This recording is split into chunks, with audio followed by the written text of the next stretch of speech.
For decades, the Middle East has lived with this shadow, the constant threat of a nuclear arms race that always felt like it was just around the corner. But what if I told you that corner has already been turned? We're about to go deep into the secret pacts, the backroom deals, and the silent handshakes that might have already shattered the global order. And you're going to want to stay to the end because some shocking evidence I'm going to reveal in this video is going to change how you see this entire situation. Let's get back to the explainer. Right, let's just let that sink in for a second. That quote right there is the bombshell. It's from Hussein Kanani Moghadam, a former top commander in Iran's Revolutionary Guard. And this wasn't just a suggestion. It wasn't a warning. He stated it as a fact that sent tremors through every capital city from Washington to Beijing. So, okay, the first question on everyone's mind has to be how? I mean, really, how could a country get its hands on the most dangerous weapon in the world without setting off every single alarm bell in every intelligence agency on the planet? Well, the allegation is that they didn't have to build it. They took a shortcut. And the story behind it is a wild saga of money, ambition, and some very strange bedfellows. So let's really break this allegation down. Because in the world of spy games and geopolitics, what is said is important. But when it's said, well, that can be everything. And trust me, the timing of this announcement was no accident. You see, this claim from Kanani didn't just come out of the blue. It landed right after a brutal 12-day conventional war between Israel and Iran in the summer of 2025, and that war proved something terrifying to everyone in the region. For Saudi Arabia, watching from the sidelines, the message was crystal clear. Their high-tech jets and tanks weren't going to be enough anymore. They felt exposed, vulnerable, and that vulnerability, the claim goes, demanded the ultimate insurance policy. And look, Kanani didn't just make some vague threat. No, he got specific. He claimed he had confirmation through his own intelligence networks, and he laid out the core idea. While the entire world was obsessing over Iran's uranium centrifuges, Saudi Arabia was pulling off an end run. They just bought their way to the front of the line. They didn't build a bomb, they bought one. And that brings us to the secret history, the supply chain behind this whole thing. Because to understand how a country could just buy a nuke, you have to rewind the clock, almost 50 years, to a promise made between two nations. At the very heart of this is a decades-long handshake agreement between Saudi Arabia and Pakistan. And the deal? It was brutally simple. Saudi money for Pakistani expertise. In exchange for billions of dollars that funded Pakistan's entire nuclear program, Pakistan would, one day, provide a nuclear deterrent for the kingdom. For years, analysts have whispered that Pakistani warheads were basically on standby, ready for delivery. Well, according to Iran, that delivery has now been made. But here's the thing. A warhead on its own is, well, it's just a very dangerous paperweight. You need a way to deliver it, and while Pakistan might have provided the brain for this operation, the body, the actual infrastructure and the missiles, allegedly came from a different global power entirely, China. And this is the other half of this crazy equation. We know from intelligence reports that China helped the Saudis build a secret facility to process raw uranium ore, what they call yellow cake. That gives the kingdom a path to its own nuclear fuel. But, and this is crucial, years ago China had already sold Saudi Arabia the Dongfeng ballistic missiles.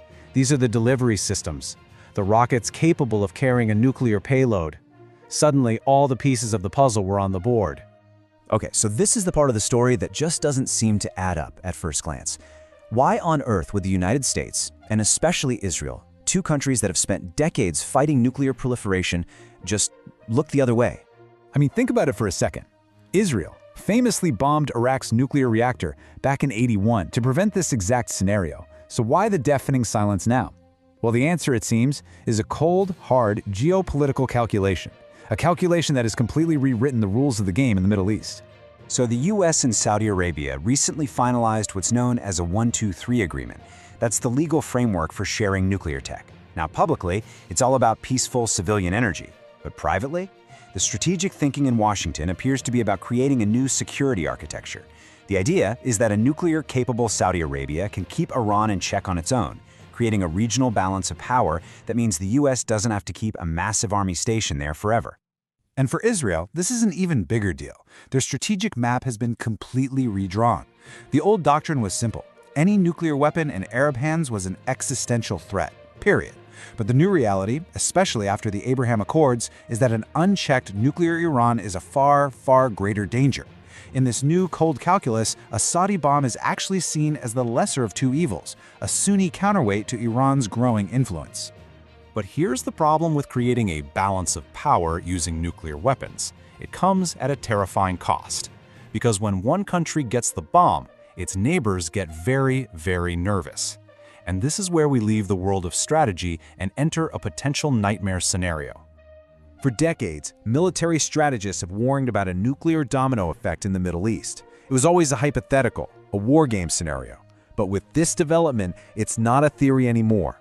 The first domino may have already fallen.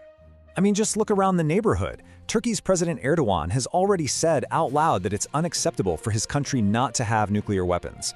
Egypt is speeding up work on its own nuclear plants. The bottom line is this: the Non-Proliferation Treaty, the thing that has kept the world relatively safe for 50 years, could basically become a worthless piece of paper. So you might be thinking, okay, this is some crazy geopolitical drama happening thousands of miles away. Why should I care? Well, I can answer that in 2 words: the global economy. This new reality would have a direct and very painful impact on your wallet. A newly nuclear-armed Middle East, which holds about a third of the world's oil, immediately creates what the markets call a security premium.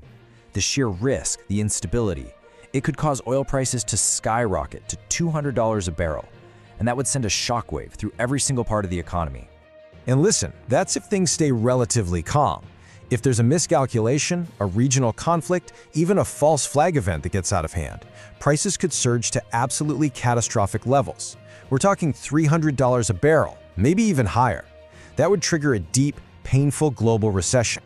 And a price surge like that would create some very clear winners and losers. The United States, as a major oil exporter, might actually see some strange economic benefits. But for the world's biggest workshops, the major importers like China and India, it's an absolute economic nightmare, a catastrophe. So let's just bring this all together for a moment. Whether this specific claim from Iran is 100% accurate right this second, or if it's a glimpse of what's coming next week, the underlying truth is undeniable. The era where nuclear weapons were the exclusive property of a handful of powerful countries is over. It's done.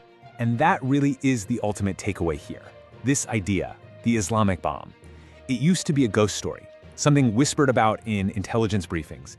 But now it's being discussed as a hard geopolitical fact, a reality that is fundamentally reshaping the map of power for the rest of our lives. Which leaves us with one final and kind of haunting question. Are we actually safer now? The supporters of this will argue that, yeah, this creates a balance of terror that will force everyone to be stable, just like the Cold War. But the critics are terrified that we've just lit the fuse on a powder keg, that we've started a clock that can never, ever be stopped.